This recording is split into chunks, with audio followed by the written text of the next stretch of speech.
खुरुमजरी हौजिक नुंथिनगी पुंग अनि ताखिबगा लोइनना story collection YouTube channel बु मियेंग ताबिरिबा पुनमपु तरामनो ओक्चरी अहांबदा मरुब पाव मणिपुर की SIR की थबक मे कुंथादगी हौरगनी IDP महिरोय सट्रेट याखैगे मरीदा वन टाइम ग्रांड पिक्रे थाजनदबा लैरिबसी कोहनबा पुन्ना होनमिनसी CM BC की सास लहन खिद्रे तुते सदावना गाड़ी सिंह जिरी बांध पंदुन लैरे गवर्नमेंट कम्युनियन कार्ड सानब लेपियु लुप मंगा मणिपुर थुगाइबा पांबसिना कांगलुप सिंह हेना उंखनब होनरी बिमोर फाजिंग खिबसिंग अनिदी थादोरे लोइनब थादोनब डिमांड तौरी हौजी मखाताना पाउ थदोना पिजरी election commission of India state 13 union territory अहुंगी electoral roll SIR special incentive division की मतम लाथोखिबगा लोइनना मणिपुर की SIR की थबक मे कुंथादगी हौनब सेम साखरे इलेक्शन कमीशन ऑफ इंडिया ना पांथोकदरिबा SIR अहुम सुबा तांक की थबक असिना हिमाचल प्रदेश जम्मू एंड कश्मीर अमसुंग लद्दाख नतबा लेबाक असिगी स्टेट अमसुंग यूनियन टेरिटोरी खुदिमक सिनबा थुंगना पांथोकपा ngamlagani हिमाचल प्रदेश जम्मू एंड कश्मीर अमसुंग लद्दाख की ओइनदी सेंसस की फेज अनि की थबक लोइरबा मतुंगदा नोंचिंगी फिबम येंगलगा पांथोकदबा मतम लाथोकनी हाइरी पांथोकदरिबा SIR फेज अहुंगी थबक असिदा BLO booth level officer lakh अहुम पॉइंट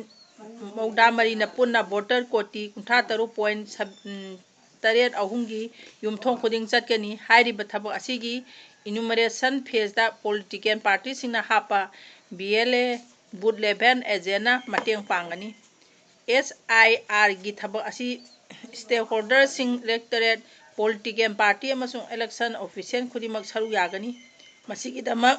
पोलिंग बूथ खुदिमकता BLA ना हामनबा पॉलिटिकल पार्टी दा खंगनखरे स्टेट अमसुंग यूनियन टेरिटोरी 13 की पांथोखिबा अहांबगी तांकक अनिदा इलेक्टोरल कोटी 58 कवर तौखी थबक अदु पांथोनबगीदमक BLAO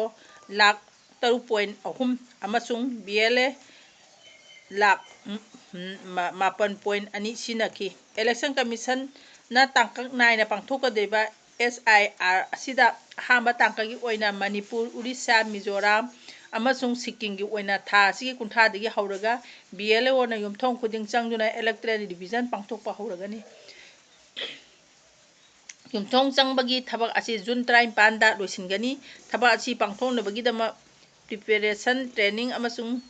पिटिंगी थबक असी था असिगी कुंदगिना कुमापन फावबा पांथोकनी पोलिंग स्टेशन नेशनलाइजेशन की थबकना जून 25 दा पांथोकनी SIR क्लारिफाइन की मतम असी जुलाई अमदगी होइगनी मणिपुर यावना अहांबा तांककी स्टेट मरी की SIR की थबक असी लोइसिनदुना ड्राफ्ट इलेक्टोरल रोल असी जुलाई 5 दा फोंगनी क्लेम अमसुंग ऑब्जेक्शन तौबगी थबकना जुलाई 5 दगी अगस्त 4 फावबा यागनी क्लेम अमसुंग ऑब्जेक्शन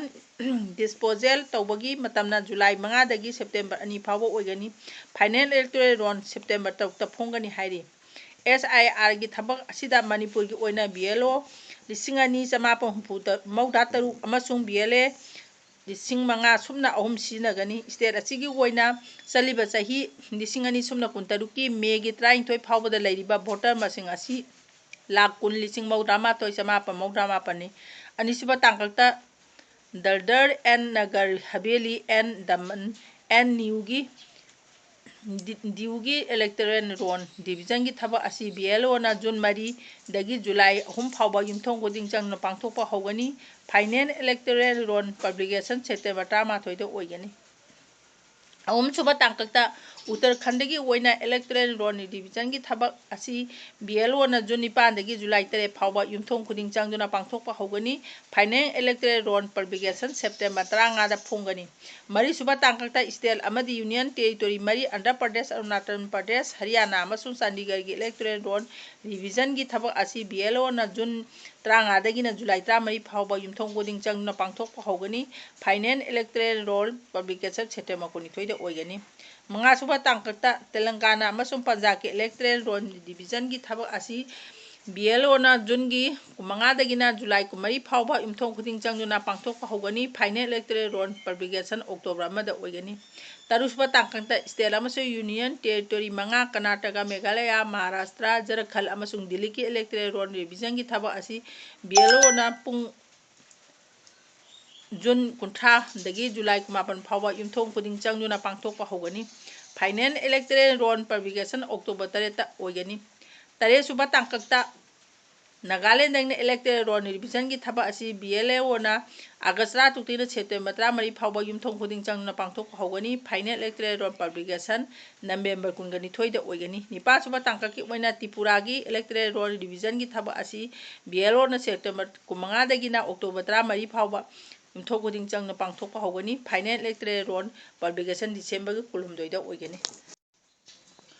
ꯍꯧꯖꯤꯛ ꯃꯈꯥ ꯇꯥꯅ ꯄꯥꯎ ꯄꯥꯖꯔꯤ꯫ ꯀꯥꯡꯄꯣꯛꯄꯤ ꯗꯤꯁꯇ꯭ꯔꯤꯛꯀꯤ ꯃꯅꯨꯡ ꯆꯟꯅ ꯂꯩꯕ ꯀꯣꯠꯖꯤꯝ ꯑꯃꯗꯤ ꯀꯣꯠꯂꯦꯟꯒꯤ ꯃꯔꯛꯇ ꯉꯔꯥꯡ ꯊꯣꯛꯈꯤꯕ ꯂꯥꯏꯕꯛ ꯊꯤꯕ ꯊꯧꯗꯣꯛ ꯑꯗꯨꯒꯤ ꯇꯨꯡꯗ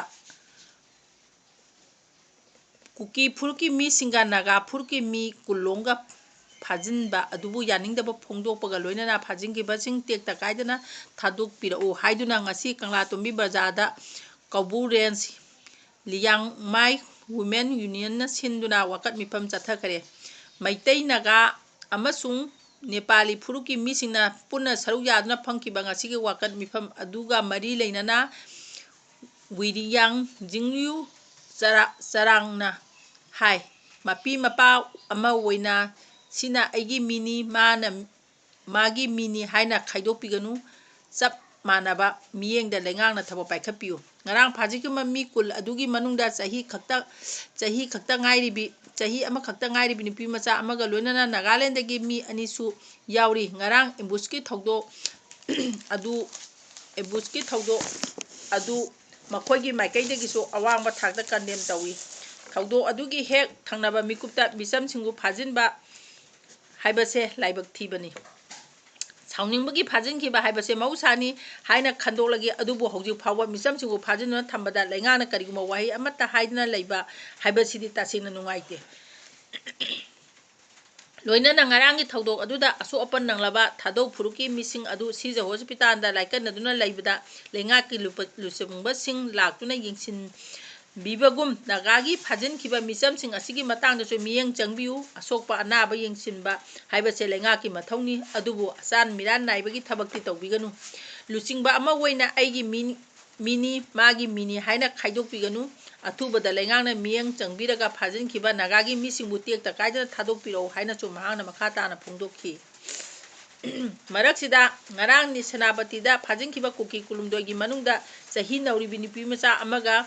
ꯁꯕꯁꯇꯦꯟꯁ ꯑꯦꯕ꯭ꯌꯨꯖꯔ ꯑꯃꯒ ꯉꯁꯤ ꯅꯨꯡꯊꯤꯜ ꯅꯥꯒꯥ ꯚꯤꯂꯦꯖ ꯒꯥꯔꯗꯇ ꯅꯣꯔꯗꯔꯟ ꯀꯃꯥꯟꯗꯅ ꯊꯥꯗꯣꯛꯄꯒ ꯂꯣꯏꯅꯅ ꯁꯦꯅꯥꯄꯇꯤ ꯄꯨꯂꯤꯁꯇ ꯈꯨꯠꯁꯤꯟꯅꯈ꯭ꯔꯦ ꯍꯥꯏꯔꯤ꯫ ꯊꯥꯗꯣꯛꯂꯕ ꯆꯍꯤ ꯅꯧꯔꯤꯕꯤ ꯑꯉꯥꯡ ꯑꯃꯁꯨꯡ ꯁꯕꯁꯇꯦꯟꯁ ꯑꯦꯕ꯭ꯌꯨꯖꯔ ꯅꯨꯄꯤ ꯑꯗꯨ ꯗꯤꯁꯇ꯭ꯔꯤꯛ ꯄꯨꯂꯤꯁ, ꯑꯁꯥꯝ ꯔꯥꯏꯐꯜ ꯑꯃꯁꯨꯡ CRPFꯀꯤ ꯃꯃꯥꯡꯗ ꯁꯦꯅꯥꯄꯇꯤ ꯋꯨꯃꯦꯟ ꯄꯨꯂꯤꯁꯇ ꯈꯨꯠꯁꯤꯟꯅꯈꯤ꯫ ꯅꯥꯒꯥ ꯚꯤꯂꯦꯖ ꯒꯥꯔꯗ ꯅꯣꯔꯗꯔꯟ ꯀꯃꯥꯟꯗꯒꯤ ꯚꯣꯂꯨꯟꯇꯤꯌꯔ ꯑꯃꯅ ꯁꯦꯅꯥꯄꯇꯤꯗ ꯂꯩꯔꯤꯕ CSOꯁꯤꯡꯅ ꯍꯥꯏꯔꯛꯄꯗꯒꯤ ꯀꯨꯀꯤ ꯃꯥꯏꯅꯔ ꯅꯨꯄꯤ ꯑꯗꯨꯕꯨ ꯊꯥꯗꯣꯛꯈꯤꯕꯅꯤ, ꯑꯗꯨꯒ ꯑꯃꯅ ꯂꯥꯌꯦꯡꯅꯕꯒꯤꯗꯃꯛꯇ ꯊꯥꯗꯣꯛꯈꯤꯕꯅꯤ꯫ ꯃꯁꯤꯒ ꯆꯞ ꯃꯥꯟꯅꯅ ꯉꯔꯥꯡ ꯅꯨꯡꯊꯤꯜꯗ ꯃꯩꯇꯩ ꯑꯃ ꯚꯦꯔꯤꯐꯤꯀꯦꯁꯟ ꯆꯠꯊꯔꯕ ꯃꯇꯨꯡꯗ ꯗꯤꯁꯇ꯭ꯔꯤꯛ ꯄꯨꯂꯤꯁꯇ ꯁꯤꯟꯅꯈꯤ ꯍꯥꯏꯔꯤ꯫ ꯃꯇꯥꯡꯁꯤꯗ ꯇꯥꯕꯤꯔꯤꯕ ꯄꯨꯝꯅꯃꯛꯄꯨ ꯑꯃꯨꯛꯀ ꯍꯟꯅ ꯈꯨꯔꯨꯝꯖꯔꯤ ꯂꯣꯏꯁꯤꯟꯖꯔꯤ꯫ ꯃꯇꯥꯡꯁꯤꯗ